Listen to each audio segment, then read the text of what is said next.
Hey everyone, welcome back to the channel where the only thing scarier than Niantic releasing an update is your opponent knowing your entire line in GBL. That is correct, we are going to talk about the stream sniping problem today. Now there have already been a lot of interviews with this player about what they did, and even though he has been on camera and has said exactly what he did, I still think that the community doesn't fully grasp what actually happened here. So, for those of you that know me, you know I like to look at the game from a competitive esports standpoint. It is not Sylph versus GBL.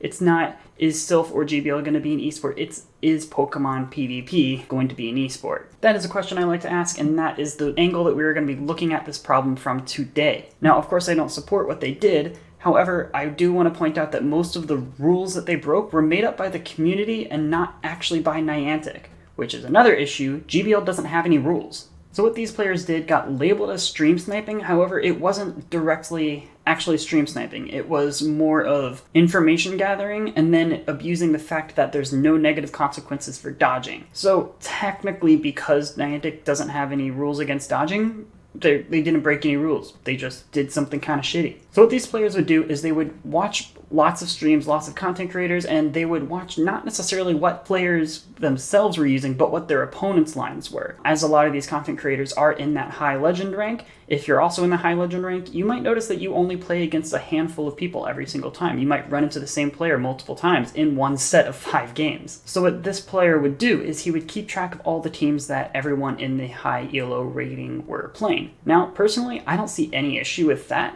because there is no rule saying that you have to play the same team over and over and over again. That rule was kind of created by the community, and the community seemed to get pretty mad at a player for team tracking. This, to me, doesn't make sense. You can change your team whenever you want. Niantic does not decide that you have to lock in that one team for all 5 battles, let alone all 25. No one said that.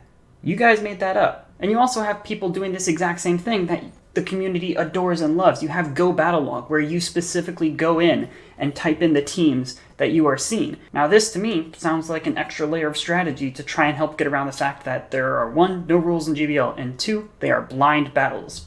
Again, you know I have issues with that in terms of competitiveness, and you can go check out my other GBL video for the full breakdown of how I feel about that. But going back to what these people did and what part of it was wrong. So with all this information they gathered, they built lines specifically to try and beat these other players. Now, if you look at this from just a statistical, analytical point of view, that is what GBL is. You're trying to build a line to beat the meta. Beat whatever meta teams are out there, your line should try and beat them. By team tracking and knowing that the community made up a rule that you have to play the same team over and over, you don't have to play the same team over and over. So when they would queue up, they would see the player that they're playing against, and they would know whether or not their team is going to beat that. And then if they saw a name with a team that they knew they didn't have a great win condition against, they would dodge. Now this is where it becomes an issue, is that there is no negative consequences to dodging in the game. In pretty much every other game that actually does have a competitive PvP system, if you dodge because you don't want to play against a certain player like that, you're going to lose ELO for that. They almost always take off ELO or give you a queue timer so you can't get back into the game. And they have other ways to deter players from dodging. Niantic doesn't have this. Again, GBL has no rules. The only rule is that you have 3 Pokemon and they have 3 Pokemon, and you are capped at certain CP limits for each league. Other than that, there are no rules to GBL. So here's where I run into issues with the community response. The community seemed to get more mad at this player for team tracking and kind of skipped over the fact that there are no consequences for dodging. Of course, we've had tons of issues with dodging come up in the past. This is nothing new. However, I still just find it odd that the most maddening thing about this for most of the community was that he was keeping track of teams. The only reason why keeping track of teams works is because the community came up with the rule that you have to play the same line every time. That is not a real rule. And again, you have PvPoke and Go Battle Log who are team tracking for the sake of data, which again is what this player did. He just didn't share that data. Now, to reedify the part I don't like about this is the dodging. Dodging when you see a team you don't like. Again, it's not against the rules. No rules that say you can't do that. There's no rules that say you have to play the same team.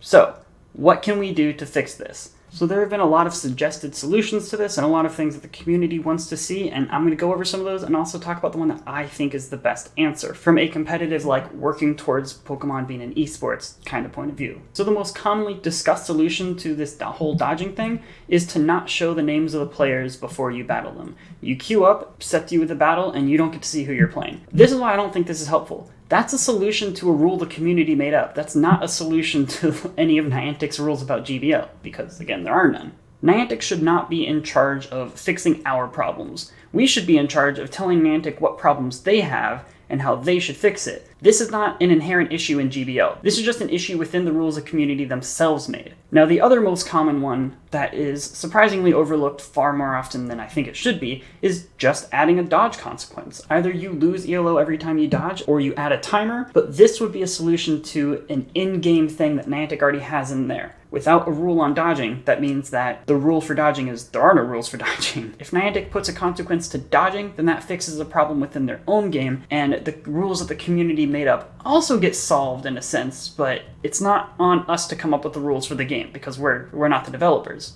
So, to sum it up, was this player actually stream sniping? No, they were not queuing up against streamers and going onto the stream to see what this player was going to play. They were just keeping track of information of the players that they ran into commonly in their ELO range. Having a smaller number of players in the higher ELOs like that is probably something that should be done if you want to climb. You should keep track of how your opponents like to play. But should you dodge every time you see a team that you know you can't beat? No, of course not. And what solution do I think is the best that addresses both Niantic's side and what's best for the community is losing ELO every time you dodge. Because if you're dodging because you think you're going to lose, then you're already going to lose ELO, so lose more. If you at least play, there's a chance that you could win. Who knows? Maybe they didn't follow the rule of playing the same team. Maybe they changed it up and it turns out you do have a good line against them. If more people in the higher level start team tracking, there's going to add more of a dynamic in the way that people start playing GBL, because you're going to have to start changing up your team every once in a while, because you know that you're only going to run into the same 20 players every day, and so you're going to get used to what they're playing, so you're going to have to change it up a little bit. And as GBL is already primarily open leagues, I think that makes a better dynamic and a better diversity in the meta if you're not consistently playing the same thing over and over because of team tracking. I know this is a very controversial topic, so thank you for watching all the way to the end. If you enjoy this new kind of community-focused PvP video, don't forget to drop a like, and let me know down in the comments, what do you think of the dodging situation? Is team tracking more of an issue than dodging? What solutions do you think Niantic could use to implore this? This discussion could go on for a long time, and I really hope Niantic is listening, because they need to start putting some rules to their game. Alright, thank you guys for watching, we'll see you next time.